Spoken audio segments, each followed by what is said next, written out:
بسم اللہ الرحمن الرحیم۔ حضرت لال شہباز قلندر کی کرامات۔ حضرت لال شہباز قلندر کی کرامات دیکھنے کے باوجود حاکم سیون کی غدوت دور نہ ہوئی تھی۔ وہ آپ رحمۃ اللہ علیہ کی مخالفت میں پہلے کی طرح پیش تھا۔ آپ رحمۃ اللہ علیہ کا یہ معمول تھا کہ آپ رحمۃ اللہ علیہ حاکم سیون کے قلعہ کی اسی سمت جا کر بیٹھا کرتے تھے جہاں بودلہ بہار بیٹھا کرتا تھا۔ ایک دن حاکم سیون نے بلی کا سالن بنا کر آپ رحمۃ اللہ علیہ کی خدمت میں بھیجا۔ جب سالن آپ رحمۃ اللہ علیہ کے سامنے آیا تو اس کی بوٹیوں سے میوں میوں کی آوازیں آ رہی تھیں۔ آپ رحمۃ اللہ علیہ جلال میں آ گئے اور فرمایا کہ یہ بدبخت ابھی تک نہیں سمجھ سکا اور راہ راست پر نہیں آیا۔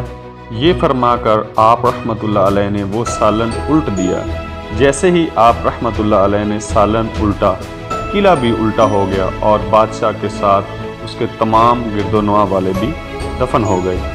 اور اسی طرح آپ رحمۃ اللہ علیہ نے حاکم سیون کا سلسلہ ہی ختم کر دیا۔ یہ قلعہ آج بھی الٹا ہے اور محکمہ آثار قدیمہ نے اس کا انتظام سنبھال رکھا ہے۔ جب بارش ہوتی ہے تو قلعہ میں دراڑیں پڑ جاتی ہیں اور واضح طور پر دیکھا جا سکتا ہے کہ اس قلعہ کے کمروں کے فرش اوپر اور چھتیں نیچے ہیں۔